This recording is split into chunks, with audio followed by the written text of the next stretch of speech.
On this 12th episode of Grant Random Reports the News, you'll hear about the sexual recession, menstrual terrorism, and a man being stung on the testicles by a scorpion. All of that and much more to come. Please stay with us. It's not asking much. It's 10 minutes for shit's sake. Reporting from above the surface of Brooklyn this week, I'm Grant Random, and this is the news. We begin with 7 things that are trending at the global headquarters of idiocy. 7. Yet another new report has been released examining the phenomenon that Americans are having less sex. It's believed that the culprits responsible for the decrease in banging include social media, video games, and increasingly sex robots. People are electing to engage with the fuck droids as they can be customized, they can be programmed to meet your every need, and they are not as likely to catch on to your bullshit. 6. An Indiana man was arrested after an incident at a Louisville, Kentucky dealership for Porsche. By the way, it's not Porsche or Porsche, it's Porsche. I confirm this so you don't have to.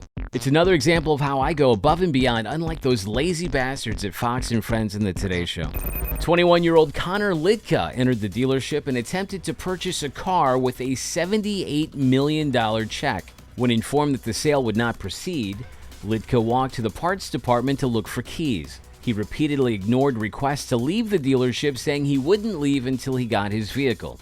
The dealership called the police, and Litka was arrested and charged with criminal trespassing and disorderly conduct. According to Litka's LinkedIn page, he's a student at Indiana University and says the following in the About section, quote, "I love to dream big and watch my dreams unravel around me." He continues, "I have a vision of my future and will do whatever it takes to make that a positive future for myself." I believe this, Connor. A day before he tried to buy the Porsche, he attempted to purchase a vehicle from a nearby Land Rover dealership with a check for $12 million. Listen, I appreciate this kid's persistence. I think he's going places. 5. In a previous episode, I told you about the woman who is the oldest American and the second oldest person in the world celebrating her 116th birthday. Sadly, Edie Seccarelli passed away just weeks after her birthday party, suggesting that perhaps she got a bit too carried away at the celebration. Rest in peace, Edie. You had one hell of a run. It's my wish that you enjoy the next phase, whatever the fuck that is. Meanwhile, the world's oldest person just celebrated her 117th birthday in Spain. Maria Branya Morera is not only the world's oldest person, she's also reportedly in excellent health. The staff at the nursing home where Morera resides say that she has no physical or mental problems, aside from some hearing difficulties and mobility issues. Because of her remarkable longevity and health, Morera has agreed to undergo scientific testing as researchers hope to gain insights into her long life. Samples of Morera's saliva, blood, and urine were collected and will be compared to those of her 80-year-old daughter. After some preliminary analysis, one researcher remarked that her stool had the consistency and taste of that of a 50-year-old's. That individual was later determined not to be one of the researchers and has since been arrested.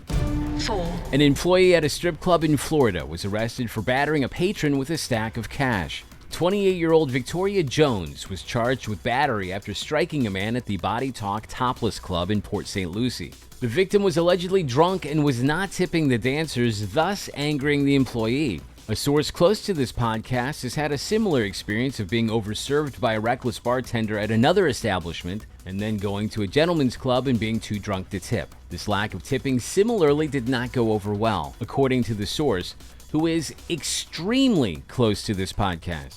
Our source accepts no responsibility for his drunkenness and isn't sure why people are being dicks about this. 3. If you've ever wondered if you can get a DUI while operating a canoe, the answer is yes.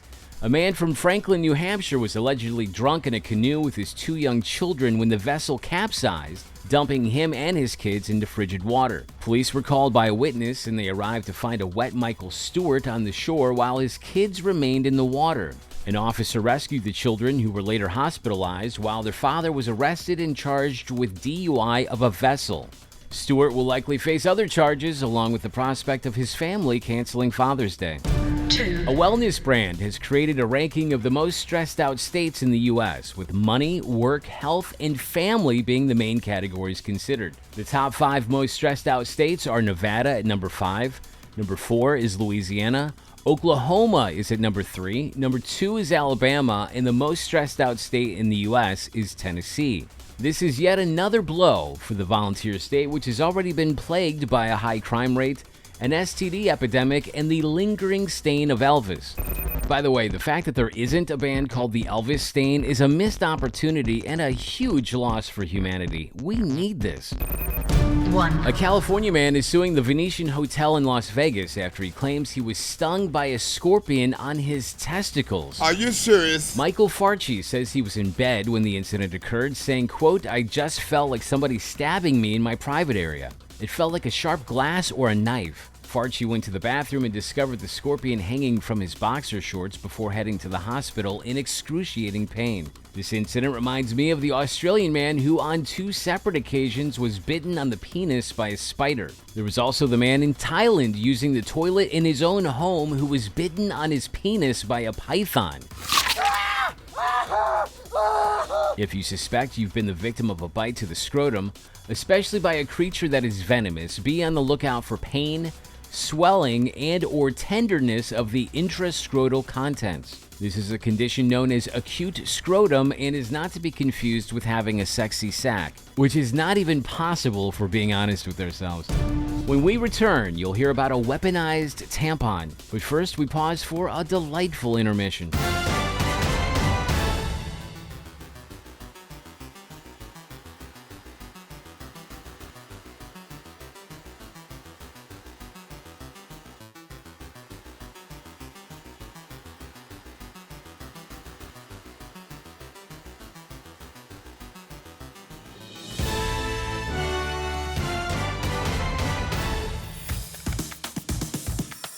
In fashion news, Paris Fashion Week recently concluded, with the prevailing trend this year being nudity, as there was a huge influx of sheer looks being featured and lots of visible breasts. To be clear, some of us who are especially fashion forward have been embracing the nude look for many years and have an extensive arrest record to prove it.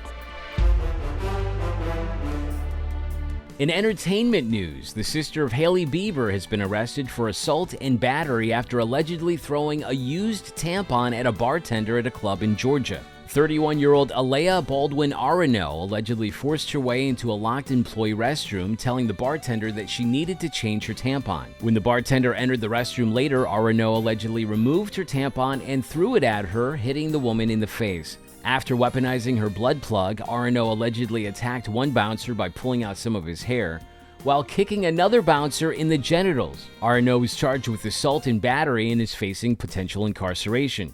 In the event of a conviction, the judge should also consider restrictions on personal hygiene products that Arano is allowed to use. For instance, the menstrual disc flies just like a frisbee and is capable of taking out many targets in a single throw. It's considered by many a devastating leap forward in menstrual weapon technology. I previously told you about actor and wrestler Dwayne "The Rock" Johnson being named to the board of directors for the company that now owns WWE. We're now learning that part of his agreement includes him acquiring intellectual property and trademark rights to the nicknames and catchphrases he uses as a wrestler. Those include "If you smell what The Rock is cooking," and "Know your role and shut your mouth," and also "Jabroni." The Rock rightly credits the late wrestling legend The Iron Sheik with coining the phrase jabroni. For those who are unaware, The Iron Sheik was a longtime wrestler who was known for his stint in what was previously known as the WWF in the mid to late 80s. In recent years, he was a must-follow on the platform formerly known as Twitter, where he was known for tweets such as, "If you're happy and you know it, go fuck yourself," or "People all over the world join hands and go fuck yourself," or even "Knock knock, who's there? Go. Go who? Go fuck yourself, you dumb son of a bitch." Needless to say, Twitter has not been the same since the Sheik's death and also the cocaine. In tech news, we have a follow-up regarding the Super Bowl, and it involves the platform we just referenced. According to a press release from X, there were over 1 billion video views and more than 10 billion impressions related to Super Bowl 58. However, data provided by a leading cybersecurity firm suggests that almost 76% of the traffic from X to its advertising clients' websites was from bots. Any chance bots can subscribe and listen to podcasts as well? Or maybe even sponsor one? Let's just say I'm bot curious. Finally, it should come as no surprise that companies are racing to develop AI-powered apps that dog owners can use to translate their pooch's barks, thus removing one of the allures of having a dog to begin with.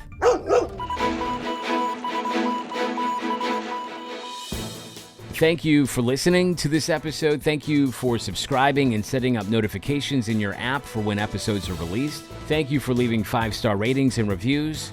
Thank you for telling literally everyone you've ever known to listen to this podcast. And thank you for listening to the podcast that occasionally comes out when we say it will.